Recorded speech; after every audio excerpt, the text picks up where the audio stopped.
Shalom. Shalom.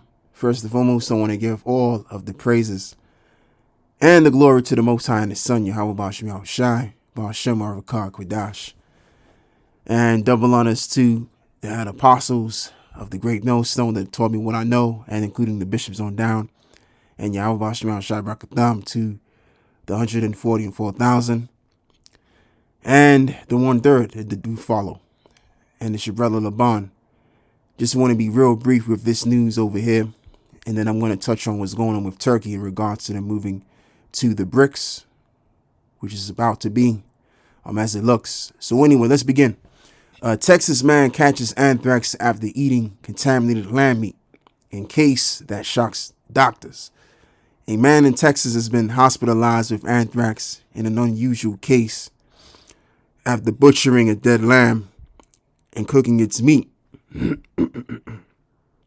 Excuse me. The individual in his 50s said the animal had been healthy on his ranch, but died suddenly, prompting him to prepare the meat and eat it with 2 other people. Wow. A week later, however, he was admitted to the hospital suffering from blistering, swelling, and rotten black skin on his right arm. So, as you can see here, that's how his hands look and his whole entire arm, which looks like the animal which died of itself. And I mean, come on. Why would you think that you could put this on your plate to eat as human consumption? But then again, this is where wisdom comes in. He didn't have the wisdom to sense that this wasn't good. All right. Leviticus chapter 2, which we're going to read. First and foremost, let me see what I can do here. Yeah, I was right. Leviticus 22 and verse 8. That which dieth of itself, or is torn with the beasts, or with beasts, he shall not eat to defile himself therewith. I am the Lord Yahweh. So this man got defiled with a disease such as anthrax, which looks just like the beast that he ate. Or let me just use another term, the cattle that he ate. All right. Which, again, just by using your common sense, you know that this is not for human consumption. So why even put it on? Why even think you could cook this stuff and turn it into a meal for your family? But then again, it goes back to the lack of wisdom, which is what we have, which is what the law gave us, which the law is our wisdom understanding, so that we cannot do that which is wrong and then receive the consequence later, like this individual did, eating something like this, thinking that it was going to be all right, not knowing that there was going to be some consequence which is going to come out of that. All right. And this is it. OK. But also, it does say in Deuteronomy 14, though, it says this: ye shall not eat of anything that dieth of itself. Thou shalt give it unto the strangers that is in thy gates, that he may eat it, or thou mayest sell it unto an alien, for thou art an holy people unto the Lord thy power, Yahweh, and thou shalt not seethe a kid in his mother's milk. So just to read, I think I might have read this already, but just to read this again to reiterate that you can actually, feed stuff like this to that of another nation primarily. Okay. So, but we're not supposed to eat this because we're what? A holy people unto the Lord. And that's just the way it is. An inside joke. Anyway, so moving forward, I want to speak about this. And this is from the Reuters.com. The Kremlin welcomes Turkey's reported desire to join the BRICS. Right? Russia welcomes Turkey's reported desire to become a part of the BRICS group of nations, Kremlin spokesman Dmitry Peskov said on Tuesday, saying the subject would be on the agenda of the organization's next summit. Peskov said there was an heightened interest in BRICS, a group comprising Brazil, Russia, India, China, South Africa, Ethiopia, Iran, Egypt, and the UAE. for various states, but said it was unlikely the grouping could completely satisfy all interested nations. So now let's just say that this doesn't happen. Just like I've mentioned before, speaking on Turkey, Turkey will have to sway to the eastern side of things anyway. Now, what I want to say is this as well, is the fact that Turkey has been having a hard time for the past 20 years, since 2005, pushing 20 years, trying to get their full membership of being a part of the EU. And yet and still that hasn't happened yet. As this reads, relations between the EU and Turkey were established in 1959, and the institutional framework was formalized with the 1963 Ankara Agreement, albeit not officially part of the EU. So there it is. Okay. And then, so now what I'm going to read is this over here, because I read something. What did I read? Where did I leave off at? Yeah, let me read this part, then I'll go to the next article, which will lead to that anyway, after I read this. On Monday, Turkish Foreign Minister Hakan Fidan began in visiting it to Beijing, the highest level visit by a Turkish official to BRICS member China since 2012. Fidan held talks with Chinese counterpart Wang Yi and other officials during the visit. So now let's read this. China's eyes closer ties of Turkey to take on a global power politics. This reads, China is ready to strengthen strategic alignment with Turkey to counter power politics. On the international stage, Chinese Foreign Minister Wang Yi told his Turkish counterpart Hakan Fidan in Beijing on Tuesday.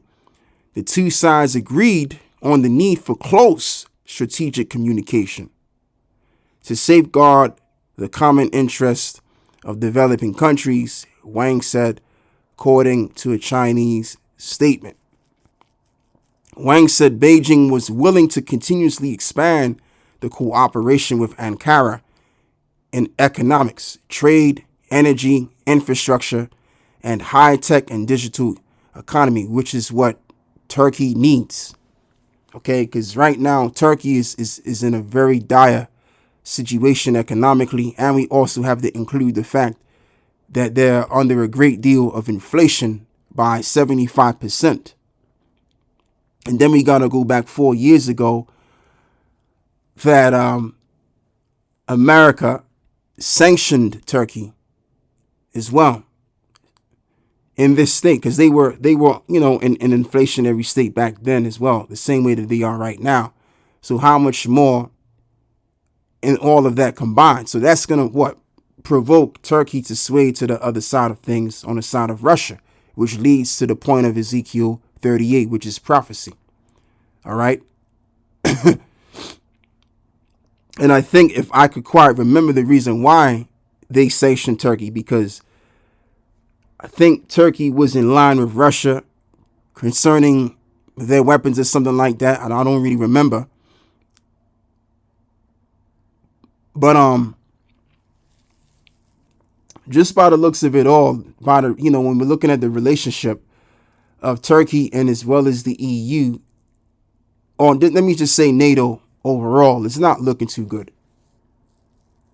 And it seems to be getting worse and worse and worse. And that's also another great reason why Turkey wants to move to the BRICS nations. So what we're going to do now is we're going to get the book of Ezekiel 38 and verse 1. And the word of the Lord came unto me, saying, Son of man, set thy face against Gog in the land of Magog, and the chief prince of Meshech and Tubal, and prophesy against him, and say, Thus saith the Lord power, Behold, I am against thee, O Gog, the chief prince of Meshech and Tubal, which we know is Russia, and I will turn thee back and put hooks into thy jaws, and I will bring thee forth, and all thy army and horses and horsemen, and all of them clothed with all sorts of armor, and even a great company with buckler and shields, and all of them handling swords. Now, I remember some time ago, and I want to see if I can find this news.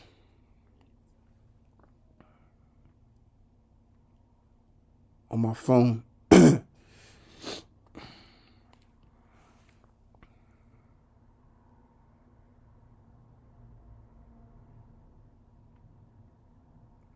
Yeah, This is it right here. The announcement of mobilization was seen as a significant escalation of Russia's military efforts in the war with Ukraine. Defense Minister Sergei Shoigu announced that Russia had a huge mobilization reserve and planned to mobilize 300,000 recruits. Right? And also, just to read something else as well.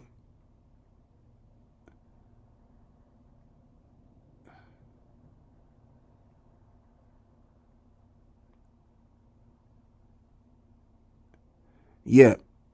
Russia is likely to keep banking on various coercion tactics to bolster its military manpower in Ukraine. Experts say a strategy that has proven effective at ensuring a continuous supply of fresh recruits to the front lines for the past 2 years. So that's what Ezekiel 38 and verse 4 overall is talking about. That great mobilization which was going on in that area of Ukraine that I read about. Because really, in all reality, what's going on is that the Lord is readying these nations for the third woe, which is coming quickly. All right.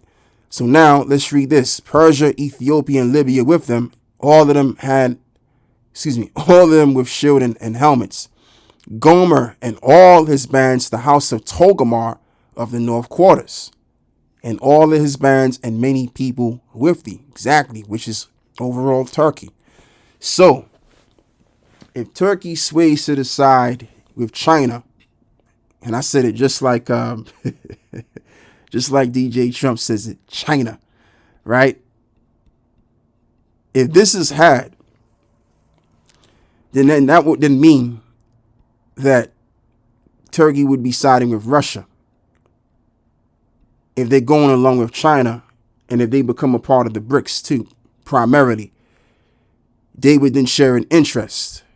So if Russia has interest with Turkey, what do you think is going to be? Of course, Turkey is going to be guarded and protected, according to Ezekiel 38 and verse 7. And be thou prepared and prepare for thyself, thou and all thy company that are assembled unto thee, and be thou a guard unto them. Exactly.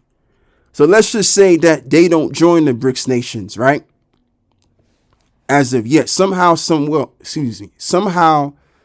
I was about to say somehow, some will, but somehow, some way, they will have to take that side. Something will give to where they will become a part of the BRICS nation, because prophecy says that Turkey will side with Gog and Magog, okay, which is Russia. So there it is. So I think I've said what I had to say in all of this right here. I want to give all of the praises and the glory to the Most High and His Son, Yahweh Bashmiel Shai Bahashem Warvaka Kwadash, and double honors to the head apostles and as well as the bishops too. All right. And on down as well. Overall, let me use that word instead. Overall, Yahweh Bashmiel Shai Brakatham to the 144,000 that sincerely preach this word, and as well as to those that sincerely follow. Shalom.